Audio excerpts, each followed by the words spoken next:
Waouh, encore une fois, je suis sans voix. C'est... c'est encore une fois un épisode incroyable. Oh, mon Dieu, je ne m'attendais pas à ça.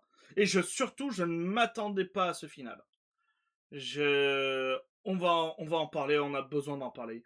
Bonjour à vous, c'est Alice, votre revieweuse d'anime préférée. Et aujourd'hui, on parle de Needy Girl Overdose et notamment de l'épisode qui vient de sortir, l'épisode 10 qui s'appelle Antéchrist Superstar. C'était trop bien, waouh, je suis subjugué que cet animé arrive à avoir le jour et je suis encore plus subjugué que les gens s'en foutent. Je ne comprends pas. L'anime est vraiment une portion de caviar phénoménale et j'ai l'impression que les gens s'en fichent. Oh mon dieu, ça me désespère. Du coup, l'épisode, il est divisé en deux grandes parties distinctes qui, en vrai, se complètent un peu. Nous avons la toute première qui est plutôt une très longue séquence d'environ quand même 6 petites minutes qui reprend le style d'animation qu'on avait vu à la fin du précédent épisode. Vous savez, cette animation en stop motion tout en papier que je trouve incroyable. J'étais un peu au début déboussolé, non pas par l'animation, mais par ce qui était les propos apportés. Alors, ce qui sont en réalité, une fois que tu y réfléchis, logique, mais au début j'étais en mode, ok, je vois à peu près où est-ce qu'ils veulent en venir, mais pourquoi. Et en fait, c'est très simple. Durant toute cette partie, du coup, en, en stop motion, en fait, c'est une adaptation d'une œuvre littéraire qui s'appelle Un appel urgent de Osamu Dazai, que vous connaissez peut-être comme, comme auteur japonais, même sans trop avoir vu de certaines de ses œuvres, pour la bonne et simple raison que beaucoup de ses œuvres sont adaptées, notamment en manga. Une des plus connues, c'est notamment La déchéance d'un homme, qui a été adaptée beaucoup de fois en manga, notamment, comme vous pouvez le voir juste au-dessus de moi, là, par Junji Ito, qui est un mangaka d'horreur assez connu quand même. Je vous conseille, c'est incroyable. Et du coup, il a sorti une nouvelle, pardon, qui s'appelle du coup Un appel urgent. Et qu'est-ce que c'est un appel urgent? C'est très thématique avec du coup Needy Girl Overdose, puisque en fait c'est du point de vue de Judas, les derniers instants de la vie de Jésus-Christ au moment où Judas va le trahir tout simplement. Et toute cette petite scénette en stop motion est du coup une adaptation de cette œuvre. Alors je pense pas que ce soit une adaptation complète de l'œuvre, puisque l'œuvre fait une trentaine de pages. Mais je pense que c'est quand même une partie, en tout cas, c'est explicitement dit que c'est du coup Judas, Jésus-Christ, notamment à la fin ou carrément après le baiser, le célèbre baiser de Judas. Si vous ne connaissez pas la mythologie biblique, avant de trahir Jésus-Christ pour 30 pièces d'argent, Judas l'a embrassé une dernière fois. C'est ça, c'est ce qu'on appelle le baiser de Judas, le baiser du traître en fait. Et du coup, juste après ça, alors qu'elle brûle Judas dans la séquence, Lollipop, qui incarne du coup Judas, se transforme et explicite clairement que elle est Judas et qu'elle a tué l'ange. Et du coup, juste après cette petite séquence, alors on a une toute petite séquence où on voit une genre de Dark Angelica. J'ai pas trop compris pourquoi il y avait cette séquence-là. Si vous avez une idée, n'hésitez pas. Je suis totalement preneuse. J'ai pas trop bien compris pourquoi elle était là. Mais ensuite, nous avons le concert, puisque du coup, comme indiqué, toute la bataille va se faire au niveau d'un concert. Euh, et j'ai trouvé ça incroyable. Il y a une musique qui s'appelle Silver 30, qui est du coup chantée par les Karamov qui du coup font le concert dans une 3D qui est, je dois bien dire, magnifique. C'est la même 3D qui est utilisée pour les concerts d'Hololive et tout, et c'est incroyable. Et du coup, dans cette musique, ça explicite clairement que Purple Lollipop et Judas, qu'elle est là pour tuer l'ange. Il y a plein de métaphores bibliques dans la musique. Et c'est incroyable. J'ai vraiment, pendant toute la durée de la musique qui dure quand même presque un peu plus de 3 minutes quand même, j'étais vraiment dedans, j'étais en mode ouais, c'est trop bien et tout.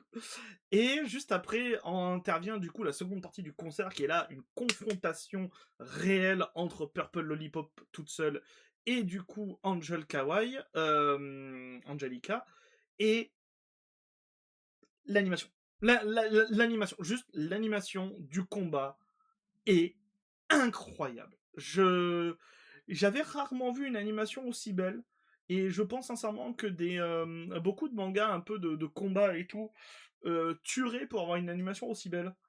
Franchement, c'était incroyable. C'était plutôt long en plus. Même si je n'aurais pas été contre un peu plus, mais voilà. Mais c'était vraiment trop trop beau.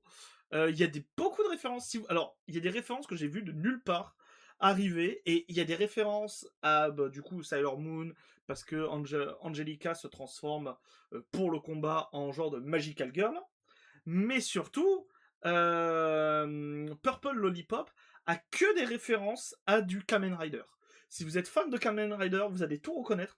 Elle utilise la moto, elle utilise l'accessoire pour du coup se transformer en ça, qui d'ailleurs, je pense que c'est une référence. J'ai déjà vu plein de, quand on était au Japon, plein de genres de gunpla, alors c'est pas des gunpla exactement, mais plein de figurines à monter qui étaient comme ça, où c'était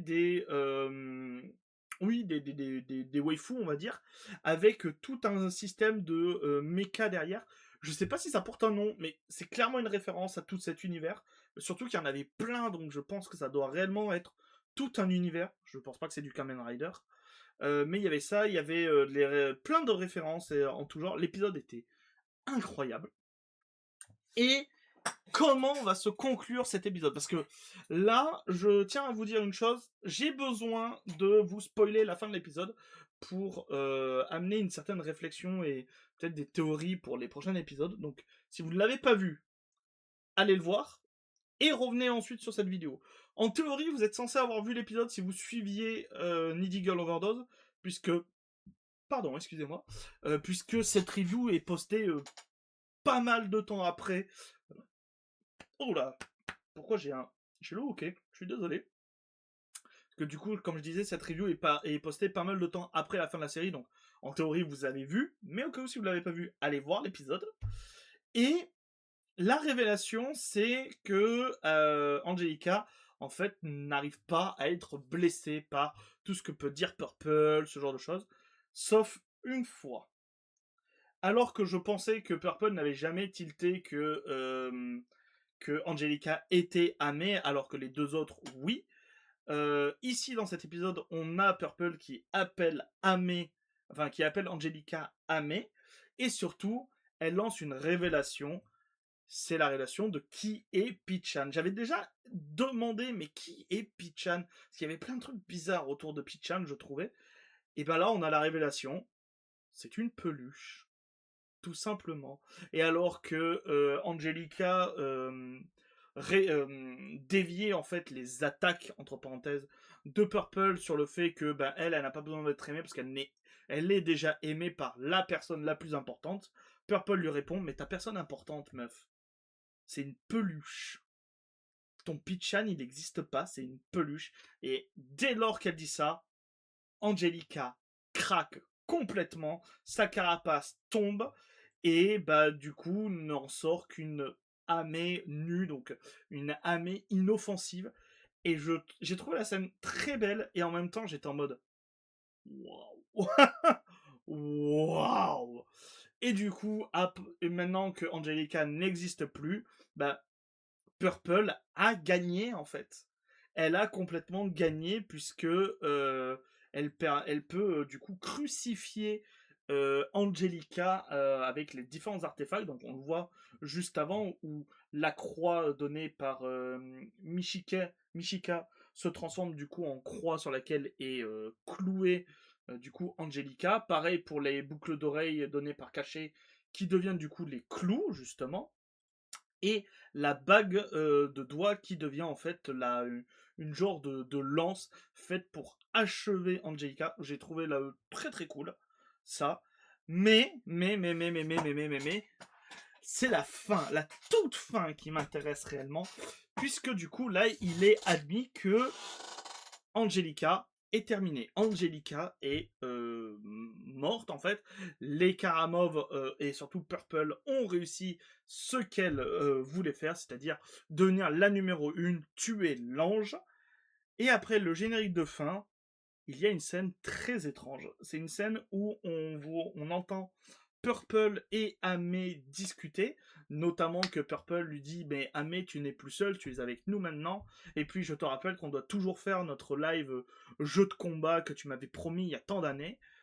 Et il y a Amé qui lui répond une chose que j'ai trouvé très froide et très et vraiment qui m'a mis un peu mal à l'aise. Elle lui a répondu: ah, tu fais partie de ces fans problématiques. Et juste après, suivi par cette image, où on voit très clairement la métaphore du pistolet, en fait. Et flash blanc, coup de revolver, enfin, bruit de détonation de revolver.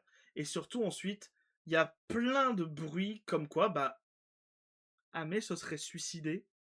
On entend comme une tête exploser avec du sang qui se répand partout, de pareil, des morceaux de cerveau qui font...